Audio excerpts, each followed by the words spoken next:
ونعوذ بالله من شرور أنفسنا ومن سيئات أعمالنا من يهده الله فلا مضل له ومن يضلل فلا هادي له وأشهد أن لا إله إلا الله وحده لا شريك له وأشهد أن محمدا عبده ورسوله أما بعد فإن خير الحديث كتاب الله وخير الهدي هدي محمد صلى الله عليه وسلم وشر الأمور محدثاتها وكل محدثة بدعة وكل بدعة ضلالة وكل ضلالة في النار. فأعوذ بالله السميع العليم من الشيطان الرجيم من همزه ونفخه ونفثه. بسم الله الرحمن الرحيم.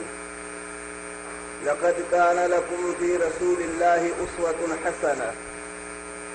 وقال النبي صلى الله عليه وسلم كل أمتي يدخلون الجنة قيل كل أمتي يدخلون الجنة إلا من أبى قيل ومن يأبى قال من أطاعني دخل الجنة ومن عصاني فقد أبى. رب اشرح لي صدري ويسر لي أمري واحلل عقدة من لساني يفقهوا قولي.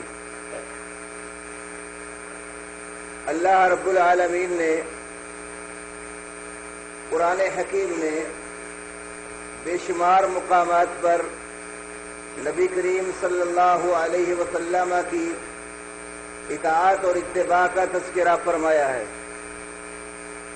اور رسول اللہ صلی اللہ علیہ وسلم کی اطاعت اور اتباع یہ حقیقت میں اللہ وحدہ لا شریک کی اطاعت ہے۔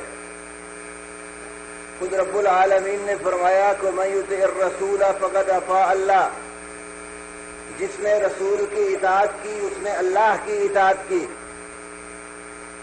تو اللہ کے رسول صلی اللہ علیہ وسلم اللہ وحدہ لا شریک کی وحی کے ساتھ اپنی امت کی رہنمائی فرماتے تھے۔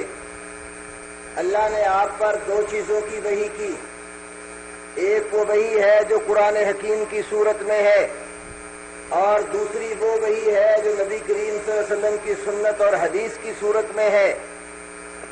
رب العالمین نے قرآن حکیم میں دوسرے پارے میں سورۃ البقرہ کے اندر طلاق کے احکام اور مسائل بیان کرتے ہوئے ارشاد فرمایا وَمَا أَنزَلَ عَلَيْكُم مِّنَ الْكِتَابِ وَالْحِكْمَةِ، اللہ وحدہ لا شریک نے جو تمہارے اوپر کتاب اور حکمت نازل کی ہے اس کے ساتھ وہ تمہیں نصیحت فرماتا ہے۔ اس آیت کریمہ میں کتاب کے ساتھ حکمت کے نزول کا بھی تذکرہ فرمایا، اور یہی بات اللہ نے سورۃ النساء میں فرمائی وَأَنزَلَ اللَّهُ عَلَيْكَ الْكِتَابَ وَالْحِكْمَةَ، اللہ نے آپ پر کتاب اور حکمت نازل کی ہے۔ تو کتاب اور حکمت، کتاب سے مراد اللہ کا قرآن ہے، اور حکمت سے مراد یہاں اللہ کے رسول صلی اللہ علیہ وسلم کی سنت ہے۔ جیسے قرآن حکیم پڑھا جاتا ہے ایسے ہی حکمت جو ہے وہ بھی پڑھی جانے والی چیز ہے۔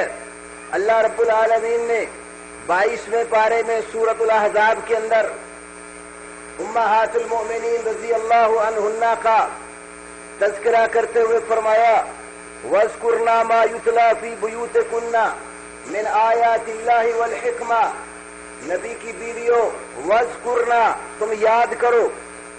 کیا چیز یاد کرو؟ مَا يُتْلَى، اس چیز کو یاد کرو جو تلاوت کی جاتی ہے، پڑھی جاتی ہے۔ کہاں پڑھی جاتی ہے؟ فرمایا فی بیوتکن، تمہارے گھروں کے اندر وہ چیز پڑھی جاتی ہے۔ وہ کیا چیز ہے جو پڑھی جاتی تھی؟ فرمایا من آیات اللہ والحکمہ، اللہ کی آیتیں پڑھی جاتی ہیں اور اس کے ساتھ حکمت پڑھی جاتی ہے۔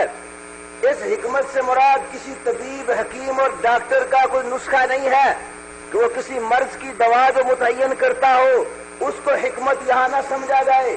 یہاں حکمت سے مراد سنت رسول ہے. اللہ کے نبی صلی اللہ علیہ وسلم کی جو سنت اور حدیث ہے اس کو آیات اللہ اور کتاب کے ساتھ حکمت کہا گیا ہے. امام بخاری علیہ رحمہ نے صحیح بخاری میں کتاب التفسیر کے اندر امام المفسرین حضرت قتادہ بن دعامہ السدوسی علیہ رحمہ سے نقل فرمایا ہے کہ آیات اللہ کا معنی قرآن حکیم ہے اور یہاں حکمت کا معنی سنت رسول ہے. اور اسی طرح امام شافعی نے اپنی کتاب الرسالہ میں اور احکام القرآن میں، امام ابن جریر طبری نے اپنی تفسیر جامع البیان میں، امام ابو حیان الاندلسی نے اپنی تفسیر البحر المحیط میں، امام ابن القیم نے اجتماع الجیوش الاسلامیہ میں، امام ابن کثیر نے اپنی تفسیر کے اندر یہ بات ذکر فرمائی ہے کہ کتاب کے ساتھ اللہ کے قرآن میں جہاں حکمت کا تذکر آیا ہے، کتاب کا معنی قرآن ہے اور حکمت کا معنی سنت رسول ہے.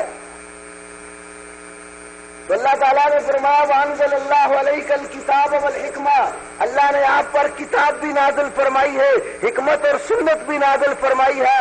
جس طرح کتاب ہمارے لیے تمام احکام کی بنیاد ہے، خواہ کسی مسئلے کا تعلق عقیدے کے ساتھ ہو یا شرعی احکامات کے ساتھ ہو، جیسے وہاں کتاب اللہ قرآن حکیم جو ہے وہ حجت اور شرعی دلیل ہے، بالکل اسی طرح عقائد اور احکام شرعیہ میں کتاب کے ساتھ رسول اللہ کی سنت اور حدیث بھی اسی طرح حجت اور دلیل ہے. اور تمام مسائل کی بنیاد یہی دو چیزیں ہیں، کتاب اللہ اور سنت رسول اللہ، جس کے بارے میں اللہ کے نبی صلی اللہ علیہ وسلم اس دار فانی سے جاتے ہوئے فرما گئے تھے ترکت فیکم ما ان اعتصمتم بہ فلن تضلوا ابدا. کتاب اللہ ہے و سنت رسول ہی، میں تم میں ایسی چیز چھوڑ کے جا رہا ہوں، اگر تم اس کو مضبوطی سے تھام لو گے کبھی گمراہ نہیں ہوگے. ایک اللہ کی کتاب ہے، ایک اس کے نبی کی سنت ہے. اس حدیث کو امام مالک نے اپنی موطا میں مرسلن بیان کیا ہے، امام ابو نعیم اصبہانی نے تاریخ اصبہان میں ذکر فرمایا ہے، علامہ البانی نے بھی اس کو صحیح قرار دیا ہے. تو اللہ کے رسول یہ بات سمجھا دے کہ گمراہی سے بچنا چاہتے ہو، فتن سے محفوظ رہنا چاہتے ہو، ہلاکت سے بچنا چاہتے ہو، اور اسی طرح جتنے گمراہ مذاہب ہیں ان سے نکلنا چاہتے ہو، تو اس کا حل اللہ کی کتاب میں ہے اور اس کے نبی کی سنت کے اندر ہے. تو میرے بھائیوں، سنت رسول کی اتباع انتہائی لازمی ہے. اللہ نے ہمارے نبی محمد صلی اللہ علیہ وسلم کو ہمارے لیے مکمل اسوہ اور نمونہ بنا کر بھیجا ہے. آپ کی زندگی کا ایک ایک لمحہ ہمارے لیے رشد و ہدایت ہے. اللہ کے رسول صلی اللہ علیہ وسلم کا ہر لمحہ، زندگی کا ہر موڑ مسلمانوں کے لیے، پوری دنیا کے لیے رہبری اور رہنمائی کا کام دیتا ہے. ہم نے نماز پڑھنی ہو اللہ کے نبی کی سنت دیکھنی ہوگی، روزے رکھنے ہو رسول کی سنت دیکھنی ہوگی، حج عمرہ کرنا ہو رسول کی سنت دیکھنی ہوگی، زکات اور انفاق کا کام کرنا ہو اللہ کے نبی کی سنت دیکھنی ہوگی، شادی بیاہ اور خوشی غمی کے معاملات دیکھنے ہو رسول کی سنت اور اس کے اسوہ کو لینا ہوگا. کیونکہ اللہ رب العالمین کہتا ہے لقد کان لکم فی رسول اللہ اسوۃ حسنہ، یقیناً تمہارے لیے رسول اللہ میں بہترین نمونہ ہے. تو اللہ کے رسول صلی اللہ علیہ وسلم کی ایک حدیث شروع بنانے ذکر فرمائی. امام المحدثین والفقہاء امام بخاری نے اپنی صحیح میں نقل فرمائی. آپ نے کہا کل امتی یدخلون الجنہ، میری ساری امت جنت میں داخل ہوگی الا من ابا، مگر وہ جنت میں نہیں جائے گا جس نے جنت میں جانے سے انکار کر دیا. قیل ومن یابا، پوچھا گیا اللہ کے نبی جنت میں جانے سے انکار کون کرتا ہے؟ آپ نے فرمایا من اطاعنی دخل الجنہ، جس نے میری اطاعت کی وہ جنت میں داخل ہو گیا. ومن عصانی فقد ابا، جس نے میری معصیت کی، نافرمانی کی، میرا حکم نہ مانا، میرے پیچھے نہ چلا، اس نے جنت میں جانے سے انکار کر دیا. نبی کریم صلی اللہ علیہ وسلم کی وہ پاکیزہ جماعت جو آپ صلی اللہ علیہ وسلم نے اپنے جو ہے نا وہ 23 سالہ دور نبوت کے اندر تیار فرمائی، مکی اور مدنی زندگی میں جس جماعت کی تربیت کی، اس جماعت نے آپ صلی اللہ علیہ وسلم کی سنت اور آپ کی اتباع اور اطاعت کو اتنا کمال طریقے سے اختیار فرمایا کہ رب رب العالمین کی طرف سے انہیں سنت کی اتباع میں اللہ نے بے شمار جو ہے صفات اور انعامات سے نوازا ہے. کئی انہیں مفلحون کہا، کئی راشدون کہا، کئی صادقون کہا، بے شمار صفتیں ان کی بیان فرمائی. اللہ تعالیٰ نے اپنی ازار رحمت کا سرٹیفکیٹ ان کو عطا کرتے ہوئے فرما دیا رضی اللہ عنہم ورضوا عنہ. یہ میرے نبی محمد کی جماعت جو آپ کے اسوے پہ چلی، جس نے آپ کی سنت کو اپنایا، جس نے آپ کی اطاعت اور اتباع کو اختیار کیا ہے، اللہ تعالیٰ ان سے راضی ہو چکا ہے اور وہ اپنے اللہ سے راضی ہو گئے. جب ہم صحابہ کی زندگیاں دیکھتے ہیں تو صحابہ کرام نے اپنی زندگی میں رسول اللہ کی سنت کو بڑی اہمیت دی. امام بخاری اپنی صحیح میں حدیث لائے، خلیفۃ المسلمین سیدنا عمر بن خطاب رضی اللہ تعالیٰ عنہ جس وقت بیت اللہ میں داخل ہوئے اور طواف کی ابتدا کرنے لگے، حجر اسود کے سامنے آئے، حجر اسود کو مخاطب ہو کر کہا انی اعلم انک حجر لا تضر ولا تنفع. میں جانتا ہوں تو ایک پتھر ہے، نہ تو نفع دے سکتا ہے نہ تو نقصان دے سکتا ہے، کیونکہ نفع اور نقصان کا مالک اللہ وحدہ لا شریک ہے. سیدنا عمر بن خطاب رضی اللہ تعالیٰ عنہ نے اس میں دنیا کو اس بات کی دعوت بھی دے دی ہے کہ تمہارا عقیدہ صحیح ہونا چاہیے، تمہارے عقیدے میں کفر اور شرک نہیں ہونا چاہیے، تمہیں اپنے نفع اور نقصان کا مالک صرف ایک اللہ کو ماننا چاہیے. دنیا کے اندر رہ کر شجر و حجر کی عبادت، انبیاء رسل کی عبادت، اولیاء بزرگوں کی عبادت، قبروں کی عبادت کسی مقام پر نہیں کرنی. ہر لمحے آپ کا عقیدہ یہ ہو کہ مجھے نقصان دینا ہے تو اللہ نے، نفع دینا ہے تو اللہ نے، نفع نقصان کا مالک ایک اللہ کے سوا کوئی نہیں ہے. آج دنیا میں لوگ جہاں چند سنگے مرمر کی ٹائلیں لگی ہوئی دیکھ لیتے ہیں، کسی مزار اور ڈھیری کے اوپر وہاں سجدہ ریز ہو جاتے ہیں، حاجات اپنی پیش کر کے صاحب قبر کو پکارنے لگ جاتے ہیں. کتنا قیمتی وہ پتھر ہے جس کو حجر اسود کہا جاتا ہے، جس کو کعبے میں نصب کیا گیا ہے، جس کے بارے میں ایک حدیث میں یہ ہے کہ جب یہ پتھر جنت سے آیا ہے اور جس وقت یہ آیا تھا یہ سفید تھا اور اولاد آدم کی خطاؤں اور غلطیوں نے سب وعدت ہو خطایا بنی آدم کے بیٹوں کی غلطیوں نے اس کو کالا کر دیا ہے. اتنا قیمتی پتھر جو کعبے میں نصب ہے، جس کو بوسہ دینا سنت رسول ہے، اس پتھر کو مخاطب ہو کر کہتے ہیں لا تضر ولا تنفع. عمر بن خطاب کا عقیدہ یہ ہے تو نفع نقصان کا مالک نہیں ہے، نفع نقصان کا مالک اللہ ہے. اور فرمایا لولا انی رأیت رسول اللہ صلی اللہ علیہ وسلم یقبلک ما قبلتک. اگر میں نے اپنے نبی محمد صلی اللہ علیہ وسلم کو تیرا بوسہ لیتے ہوئے نہ دیکھا ہوتا تو میں تیرا بوسہ نہ لیتا. آج عمر بن خطاب تمہیں اس لیے بوسہ دے رہا ہے، میرے رسول محمد کریم صلی اللہ علیہ وسلم نے تیرا بوسہ لیا تھا. رسول اللہ صلی اللہ علیہ وسلم کے ایک اور صحابی سیدنا عبداللہ ابن مسعود رضی اللہ تعالیٰ عنہ، امام ابو داود اپنی سنن کے اندر جمعہ کے باب میں حدیث لائے. رسول کریم صلی اللہ علیہ وسلم جمعہ کا خطبہ ارشاد فرما رہے، کچھ لوگ باہر دروازے کے قریب کھڑے ہیں. آپ نے دوران خطبہ آرڈر دیا لوگوں اجلسو بیٹھ جاؤ، آرڈر دیا اجلسو بیٹھ جاؤ. عبداللہ ابن مسعود رضی اللہ تعالیٰ عنہ دروازے کے پاس تھے، وہیں بیٹھ گئے. نبی کا حکم سنا، فوراً اطاعت کی بات مانی، جدھر تھے ادھر ہی بیٹھ گئے. اللہ کے رسول صلی اللہ علیہ وسلم نے دیکھا میرا صحابی عبداللہ ابن مسعود پیچھے دروازے میں بیٹھا ہوا ہے. پوچھا ابن مسعود یہاں کیوں بیٹھ گئے؟ کہا اللہ کے نبی جب آپ نے حکم دیا تھا اجلسو بیٹھ جاؤ، میں ادھر تھا ادھر ہی بیٹھ گیا. صحابی رسول نے اپنے نبی کا حکم سن کر دوسرا قدم آگے اٹھا کر رکھنا بھی گوارا نہیں کیا کہ نبی کے حکم کی فوراً اطاعت کی، تعمیل کی اپنے پیغمبر کے حکم کی. امام نسائی اپنی سنن میں، ابو داؤد بھی اپنی سنن میں، احمد ابن حنبل اپنی مسند میں حدیث لائے. رسول اللہ صلی اللہ علیہ وسلم کے داماد اور مسلمانوں کے چوتھے خلیفہ سیدنا علی رضی اللہ تعالیٰ عنہ نے، علی بن ربیعہ ان کے شاگرد حدیث بیان کرتے ایک دن سفر کے لیے نکلنا تھا. حضرت علی کے پاس سواری والا جانور لایا گیا. سواری کے اوپر زین کسی ہوئی ہے، کاٹھی باندھی ہوئی ہے، رکاب میں قدم رکھ کر سوار ہونے لگتے ہیں.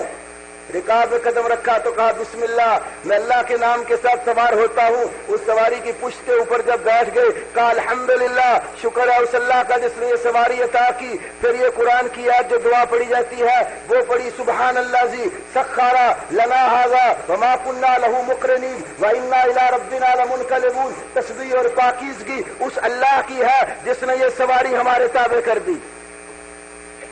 یہ دعا پڑھ رہے حضرت علی، یہاں بھی بڑا عقیدے کا مسئلہ ہے، غور کرنے کی بات ہے۔ آج بہت سارے لوگوں نے عقیدہ توحید کے اندر جو خرابی پیدا کی، اس میں ایک ہستی کا چناؤ کیا گیا جس کا نام علی ابن ابی طالب ہے رضی اللہ تعالیٰ عنہ۔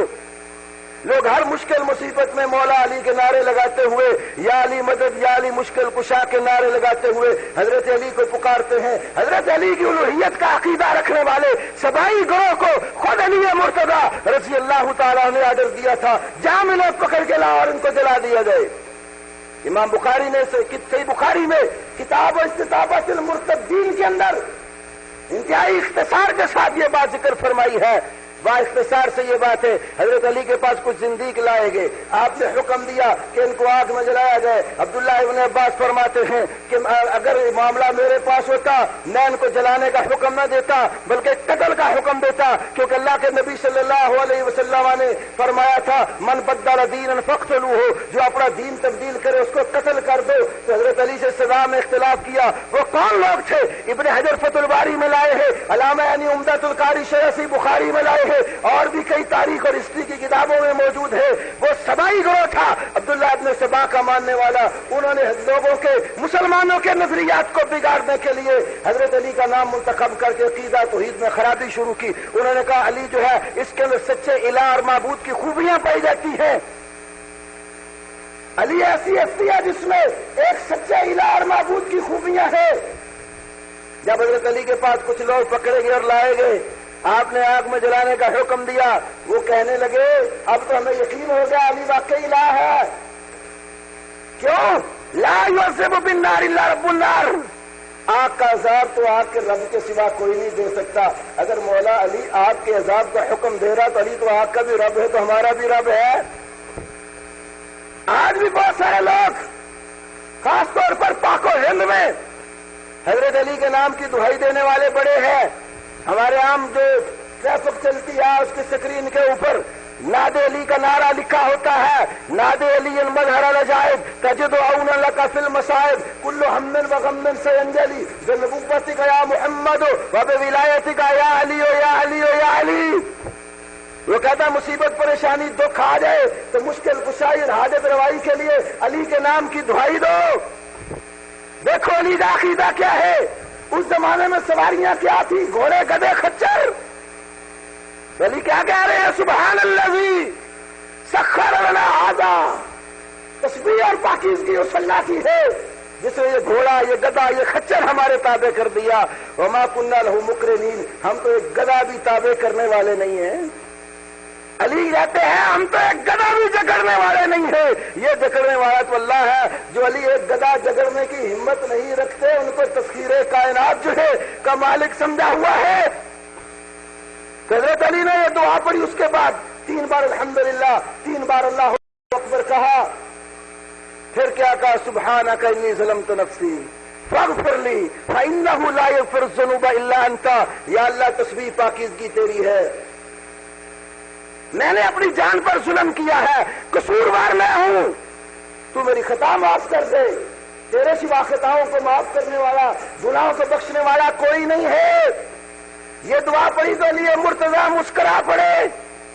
پوچھنے والے نے پوچھا علی یہ تو بتاؤ کہ سواری پہ بیٹھ کے یہ ساری دعا پڑھی، میں نے دیکھا تم آخر میں مسکرا پڑے، علی تمہارے مسکرانے کا سبب کیا ہے؟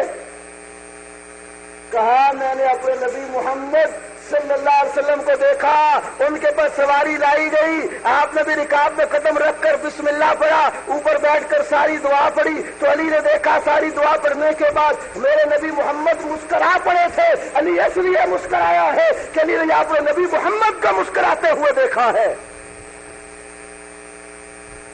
سید بدرالدین شاہ صاحب راشدی رحمہ اللہ سے کسی نے پوچھا، شاہ صاحب یہ مسئلہ بتاؤ، نبی کریم صلی اللہ علیہ وسلم سواری پر بیٹھ کر دعا پڑھ کے بطور عادت مسکرائے تھے یا بطور عبادت مسکرائے تھے؟ مسکرانا یہاں پر رسول اللہ کی ایک عادت بنی یا کہ عبادت کے طور پر؟ شاہ صاحب نے کمال جواب دیا، فرمانے لگے اللہ کے بندو، مسلمانوں عبادت تو رسول کی بتائی اپنانی ہے، ایک مسلمان کو عادات بھی اپنانی چاہیے تو اپنے نبی محمد کی عادات اپنائے کہ رسول کی عادات سے بہتر کسی کی عادات بھی نہیں ہے۔ تو صحابہ کرام نے اللہ کے رسول صلی اللہ علیہ وسلم کے اسوہ کو، آپ کی سنت کو، آپ کی سیرت اور طریقہ کار کو اپنایا ہے، اور آج ہمارے لیے بھی فوز و فلاح کا راستہ، رشد و ہدایت کا طریقہ، کامیابی و کامرانی کا جو ہے وہ راستہ اور اسٹریٹ لائن، سیدھا راستہ، زیادہ مستقیم اگر کوئی ہے تو وہ قرآن اور حدیث میں ہے، وہ اللہ کے نبی کی سنت کے اندر ہے، آپ کی سیرت میں ہے، آپ کے اسوہ میں ہے، آپ کے کردار میں ہے، آپ کے کریکٹر میں ہے۔ رسول کا کردار اور کریکٹر، رسول کا اسوہ نمونہ، رسول کا اٹھنا بیٹھنا جاگنا سونا، رسول کا آنا جانا، رسول کی شادی خوشی غمی، سارے کے سارے معاملات مسلمان کے لیے ایک رشد و ہدایت کی کھلی کتاب ہے۔ لیکن افسوس کے ساتھ کہنا پڑتا ہے بھائیو، مسلمانوں کے اندر کئی ایسے فرقے، کئی ایسے گمراہ لوگ پیدا ہو گئے جنہوں نے رسول اللہ کی سنت سے رخ موڑنے کے لیے الگ الگ جماعتیں، الگ الگ پارٹیاں، الگ الگ گروہ، الگ الگ شخصیات چن کر ان کے نام پر جماعتیں بنا لی اور فرقے بنا لیے، اور فرقوں کے چناؤ کے لیے بڑی بڑی ہستیوں کا انتخاب ہوا، حالانکہ ان بڑی ہستیوں نے بھی یہ درس نہیں دیا۔ نہ امام مالک نے گروہ بندی کا درس دیا، نہ امام ابو حنیفہ نے، نہ امام شافعی نے، نہ امام احمد ابن حنبل نے، نہ دیگر اماموں نے، کسی بھی امام نے رسول کی حدیث سے رخ موڑ کر اپنی آراء، اپنے اقوال اور لوگوں کی باتوں کے پیچھے چلنے کا حکم نہیں دیا۔ وہ بھی اللہ اور اس کے رسول کی دعوت دیتے تھے۔ ایک دو مثالیں عرض کر کے بات آگے چلاتا ہوں کیونکہ وقت تھوڑا ہے۔ رسول اللہ صلی اللہ علیہ وسلم کی ایک حدیث، امام مالک رحمت اللہ علیہ ایک دن درس ارشاد فرما رہے تھے، امام الجرح والتعدیل ابن ابی حاتم رازی تقدمۃ الجرح والتعدیل میں یہ روایت لائے، امام بہقی اپنی سنن کبریٰ کے اندر ذکر کرتے ہیں، امام مالک رحمت اللہ علیہ ہلکا درس لگا تھا، تو درس میں پھر امام مالک سے ان کے شاگرد نے سوال پوچھا، شاگرد کون ہے؟ عبداللہ ابن باب المصری ہیں، وہ بھی اپنے وقت کے بہت بڑے محدث تھے، امام مالک کے شاگرد تھے۔ امام مالک نے جب درس دیا، درس حدیث کے بعد شاگرد نے سوال کیا، پوچھا بتاؤ امام صاحب کہ یہ چھوٹی جو انگلی ہے ہاتھ کی، اس کے ساتھ جب وضو کرتے ہوئے پاؤں کی انگلیوں کے درمیان خلال جو کرنا ہے، اس کے متعلق آپ کیا فرماتے ہیں؟ بظاہر مسئلہ بھی کوئی بڑی ہے جو ہے نا وہ گہرائی والا نہیں ہے، وضو وہی ہے جو ہر 5 نماز کے ساتھ وضو کر کے جو نماز پڑھی جاتی ہے، مدینے والے بھی وضو کر کے ہی نمازیں پڑھتے تھے۔ امام مالک سے مسئلہ پوچھا کہ چھوٹی انگلی کے ساتھ جو پاؤں کی انگلیوں میں خلال کرنے کے بارے میں آپ کیا کہتے ہیں؟ امام مالک رحمت اللہ علیہ فرماتے ہیں یہ مدینے والے جو لوگ ہیں یا ان لوگوں میں تو ایسا کوئی عمل موجود نہیں ہے۔ جب لوگ کم ہو گئے، مجمع تھوڑا رہ گیا، اپنے استاد کا ادب و احترام کرتے ہوئے امام عبداللہ بن وہب المصری نے کہا امام مالک سے، عندنا فی ذالک سنت، امام صاحب ہمارے پاس اس مسئلے میں ایک سنت موجود ہے۔ کون بتا رہا ہے؟ شاگرد۔ کس کو؟ استاد کو۔ استاد بھی بڑی عظمت اور شان والا ہے، امام مالک ابن انس علیہ رحمہ۔ امام مالک کو کہتے ہیں کہ عندنا فی ذالک سنت، یہاں سے معلوم ہوتا ہے بسا اوقات کچھ مسائل ایسے بھی ہوتے ہیں جو شاگردوں کے پاس ہوتے ہیں، جو چھوٹے لوگوں کے پاس ہوتے ہیں اور بڑے لوگوں کو ان کا علم نہیں ہوتا۔ کئی لوگ جب ایسی کوئی حدیث آ جائے جو ان کے اپنے امام کے قول کے خلاف ہو، مذہب کے خلاف ہو، فرقے جماعت کے خلاف ہو، تو کہتے تم آج یہ حدیث لے آئے ہو، میرے امام کو اس حدیث کا پتہ نہیں تھا۔ مالک مدینہ میں امام تھے، بہت بڑے محدث تھے، اور شاگرد کہہ رہے ہیں عندنا فی ذالک سنت، ہمارے پاس اس مسئلے میں ایک سنت موجود ہے۔ امام مالک کہتے ہیں بتاؤ کیا سنت ہے؟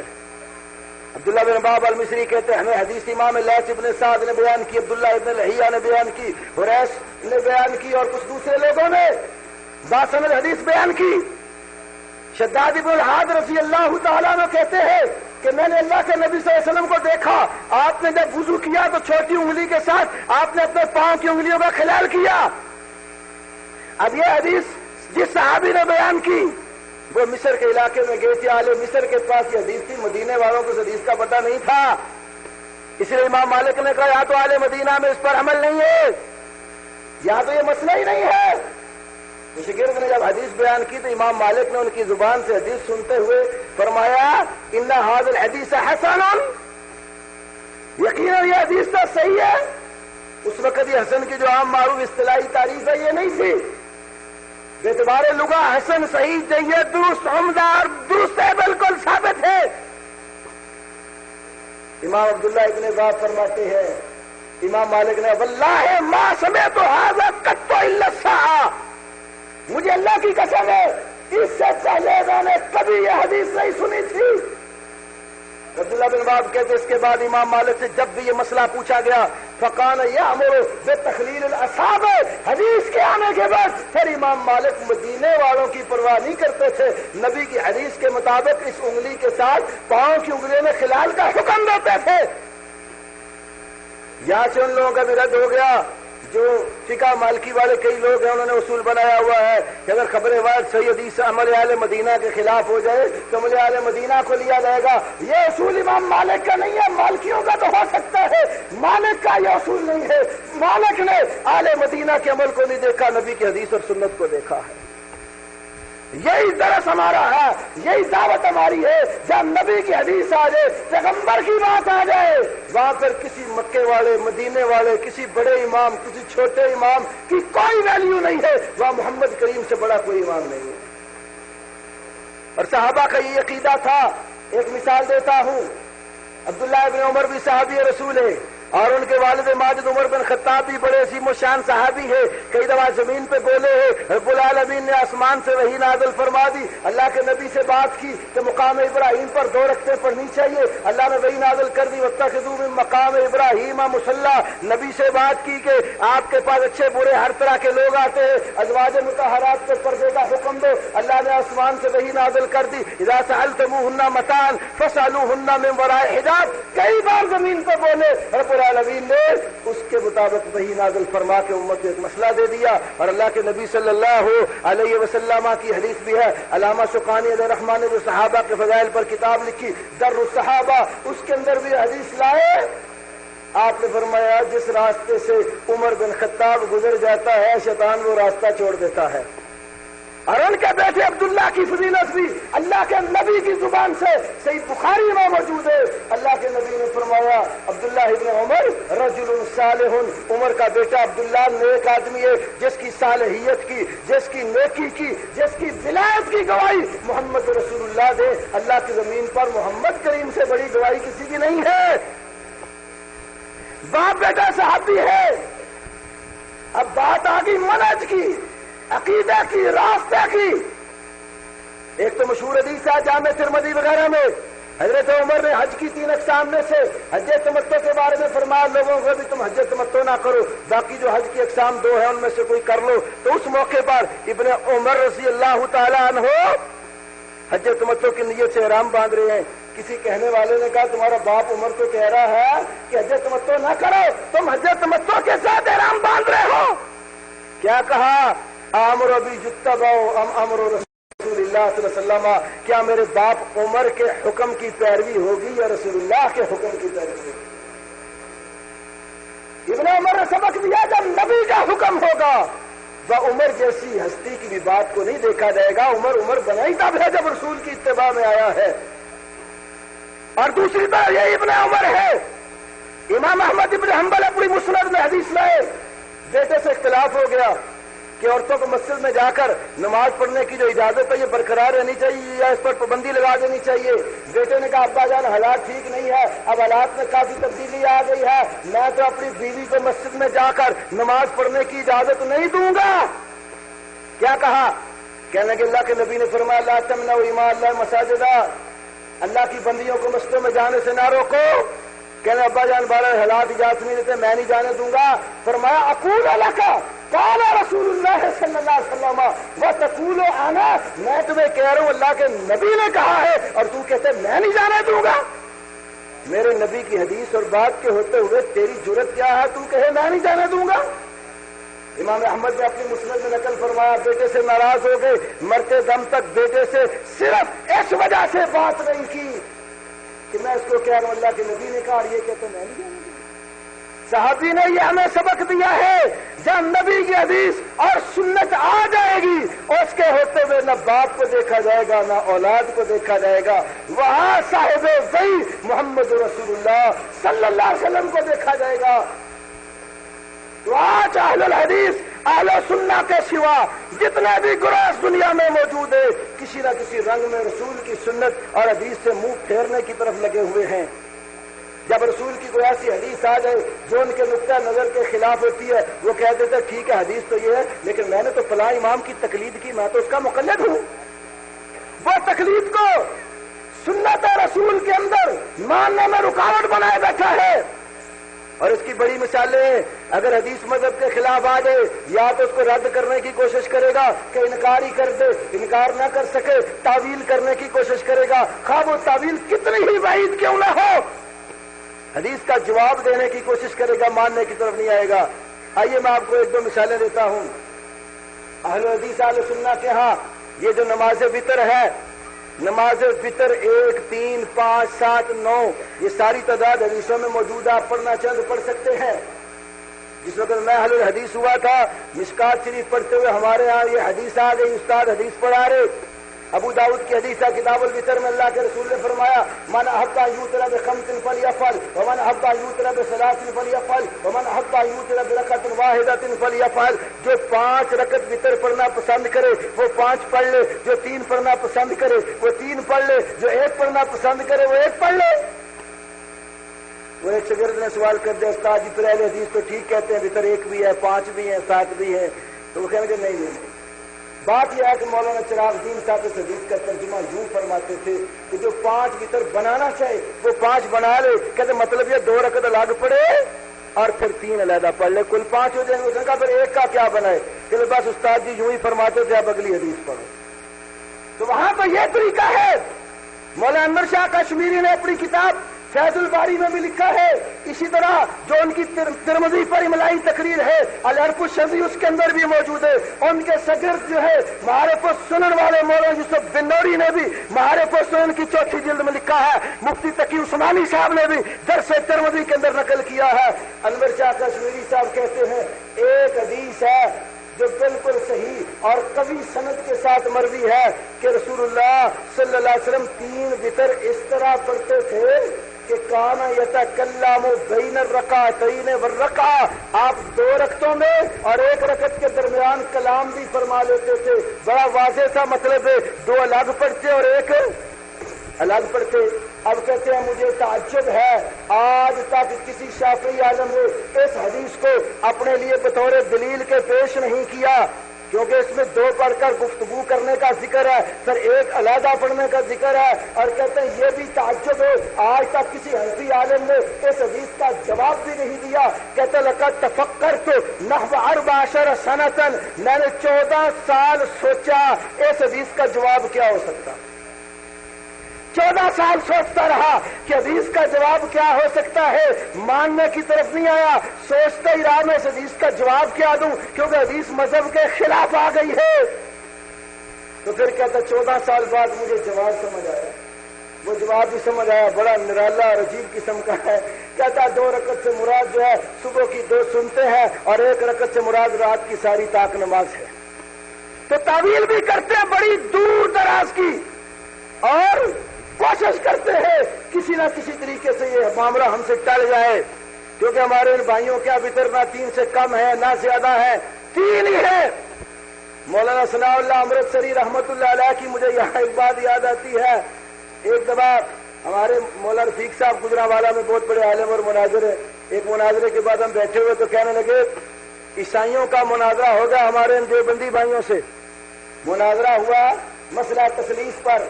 اور انہوں نے کہا مناظرہ تمہارے ساتھ کریں گے تو اہل حدیث عالم مولانا ثناء اللہ امرتسری اس مناظرے میں نہ آئے. انہوں نے کہا ہم خود کریں گے, ہمیں وہابیوں کو بلانے کی کیا ضرورت ہے.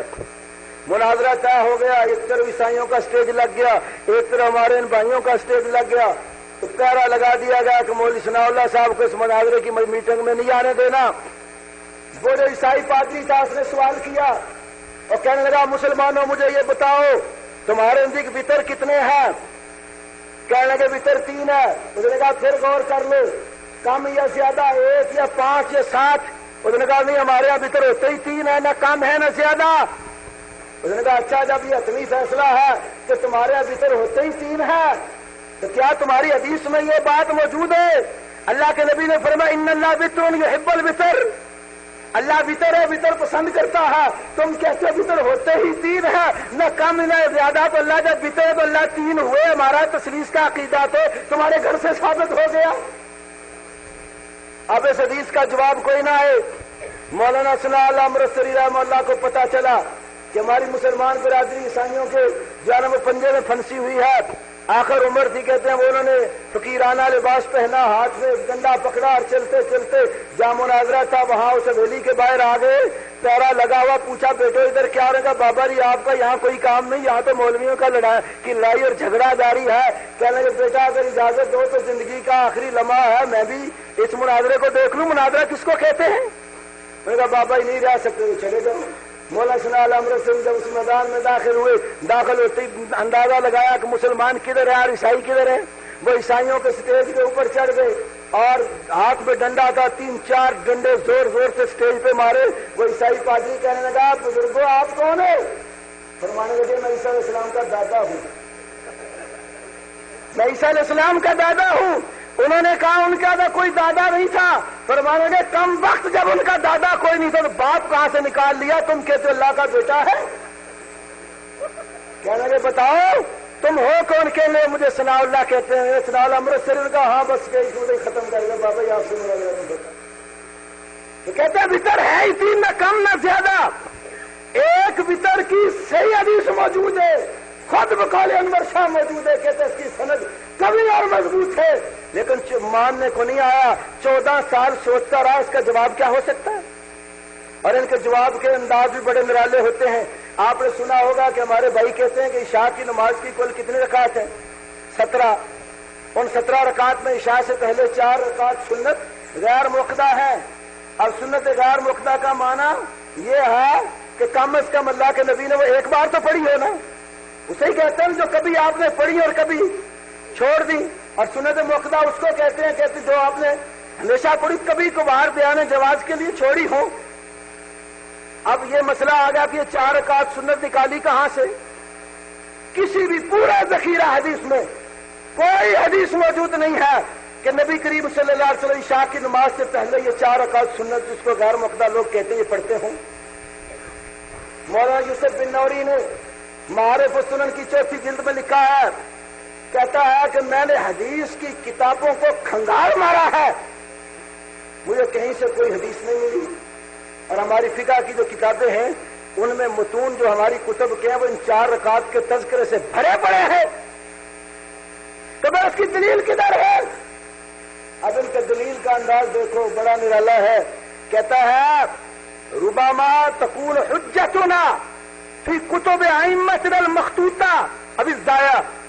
کہتا ہے کہ بسا اوقات ہمارے مسئلے کی دلیل ہمارے اماموں کی ان کتابوں میں ہوتی ہے جو کلمی کسی دنیا کے کونے میں لکھی پڑی ہے, یا ان کتابوں میں جن کا بیڑا غرق ہو گیا ہے, ضائع ہو گئی, برباد ہو گئی. دلیل دیکھنی ہے تو برباد شدہ کتابوں میں جا کے دیکھو یا کسی مخطوطے میں جا کر تلاش کرو. اور وہ برباد شدہ کتابیں گئی کہاں؟ در مختار کے مقدمہ میں لکھا ہے, کہتے ہیں کہ وہ کچھ کتابیں صندوق میں بند کر کے نا نہر جیہون میں ڈال دی گئیں کہ عیسیٰ علیہ السلام آئیں گے, پھر وہ کتابیں نکال کر یحکم بمذہبہ, پھر ان کے مذہب کے مطابق وہ اس پہ فیصلے کریں گے. تو بہت سارے ایسے لوگ ہیں جب حدیث ان کے نقطۂ نظر کے خلاف آتی ہے حدیث کو چھوڑ کر دائیں بائیں بھاگنے کی کوشش کرتے ہیں, یا اس کو جو بالکل انکار کی صورت میں یا پھر تعویل کی صورت میں. تعویلیں بھی بڑی عجیب عجیب ہیں. صرف ایک مثال دے کے بات ختم کرتا ہوں کیونکہ وقت جو مجھے دیا گیا وہ ختم ہو رہا ہے. آپ نے سنا ہوگا میاں بیوی کی لڑائی ہو جائے تو ہمارے ہاں عام روٹین ہے، نوجوان آدمی یا بوڑھا ہو جیسے بھی غصے کی حالت میں طلاق طلاق طلاق کہہ دیتا ہے، اور جب وہ کٹھی 3 طلاقیں دے لیتا ہے، یہ فائر مار لیتا ہے، پھر پریشان ہوتا ہے بعد میں مفتی کے پاس جاتا ہے، اور مفتی کیا کہتا ہے؟ کہتا ہے حلالے تو سوا کوئی ہے نہیں، لہذا حلالہ کروا لو۔ مسائل سے بہت میں صرف ایک بات کہنا چاہتا ہوں، اب حلالہ ایک ایسا ملعون عمل ہے، سنن ابن ماجہ میں، نسائی میں، سنن دارقطنی میں، بہقی میں، بہت ساری کتابوں میں حدیث ہے، اللہ کے نبی نے فرمایا لعن اللہ المحلل والمحلل لہ۔ ایک بریلوی عالم ہے کرم شاہ کا، ڈھیرے والے بہت ہو گئے، اس کی تفسیر ضیاء القرآن ہے، اپنی تفسیر میں اس حدیث کا اپنے ترجمہ یہ لکھا لعن اللہ المحلل والمحلل لہ، ترجمہ اس نے لکھا حلالہ کرنے والے پر اللہ کی پھٹکار، اور جس بغیرت کے لیے حلالہ کیا جائے اس پر بھی اللہ کی پھٹکار۔ اب فقہ حنفی کی ایک کتاب ہے مستخلص الحقائق، جو دہلی سے چھپی ہے، اس کا 126 صفحہ ہے، جو کوئٹہ سے چھپی پاکستان سے، اس کا 199 صفحہ ہے، حلالے کی بات کرتے کہتا ہے اگر کوئی شخص یہ کہہ دے کہ تم تو کہتے ہو کہ حلالے کی شرط کے ساتھ بھی نکاح کیا جائے تو عورت جو ہے نا پہلے خامد کے لیے حلال ہو جاتی ہے، تو حدیث میں تو آیا لعن اللہ المحلل والمحلل لہ، حلالہ کرنے والے پر بھی اللہ کی لعنت، جس کے لیے کیا گیا اس پر بھی لعنت اللہ کی۔